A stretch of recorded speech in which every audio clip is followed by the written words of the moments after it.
how can we overcome procrastination? Well, it turns out that there are findings from within the addiction literature that turn out to be very powerful towards leveraging our way out of procrastination.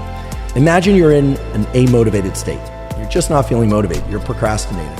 You may think, okay, the thing to do here is something. I'll clean the house, I'll take care of some bills, I'll do something, or I'll just wait.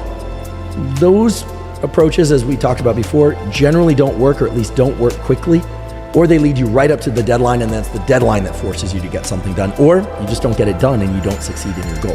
That happens a lot as well. However, if you were to take that state of being unmotivated, of procrastinating, and actually do something that's harder than being in that amotivated state, you can rebound yourself out of that dopamine trough much more quickly.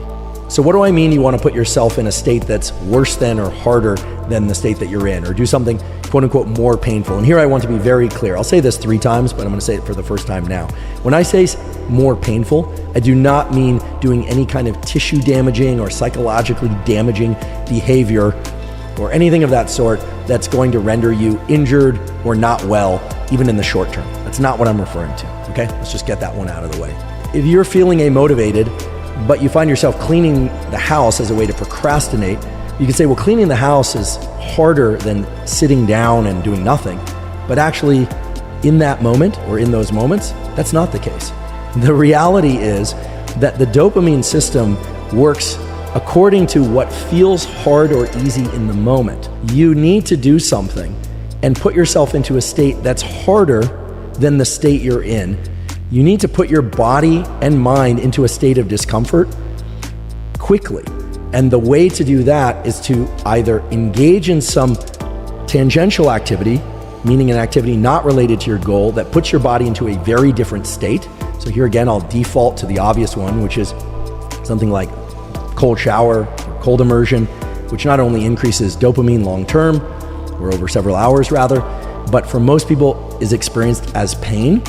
That pain causes a rebound out of that dopamine trough faster than it would occur if you had just stayed in that amotivated state and waited for it to go away, or done something like cleaning up that for whatever reason felt like it required less friction. When I say friction, I mean limbic friction. Your limbic system is always in this dialogue with your forebrain, and limbic friction goes 2 ways. Limbic friction can be you're tired and you don't want to do something, and so you have to quote unquote motivate to do it, energize yourself to do it. Or limbic friction can be that you're nervous and scared and anxious to do something, and you have to calm yourself in order to lean forward into action in order to do that thing despite the anxiety. Let's imagine that you or somebody else does not like to exercise. You don't want to exercise and you're trying to get your minimum of 5 days per week exercise, and you're just not motivated to do it.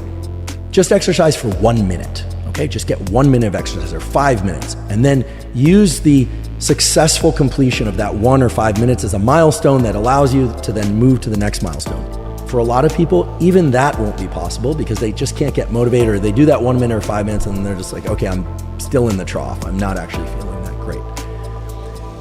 In those circumstances, it makes sense to do something that's tangential to the whole path that you're trying to pursue, this goal that you're trying to pursue. That is, believe it or not, much worse than just being amotivated. And when I say worse, I don't mean picking some task that normally you don't like to do, but now you're willing to do. What would be worse? Well, cold water would be worse for many people, very cold water. So the key is to figure out something that, for lack of a better way to put it, really sucks, and yet is safe. And by doing that, you steepen the trough, you steepen the slope of the trough, which we know brings you back to your baseline level of dopamine more quickly. Now, for some people, that will be deliberate cold exposure through cold shower, ice bath. And I have to tell you that if you're cringing as I say this, well then, there you go. You now have a tool that you know you cringe even when you just think about, and therefore represents a great tool for you. So if I'm procrastinating to do something I really need to do, should I just simply wait for that procrastination to evaporate? No. Will it eventually evaporate? Maybe. Will a deadline eventually surface that will trigger me into an anxious or activated state that will allow me to complete what needs to be done? Maybe. Hopefully. But better would be to get out of that amotivated state, that state of procrastination, quickly.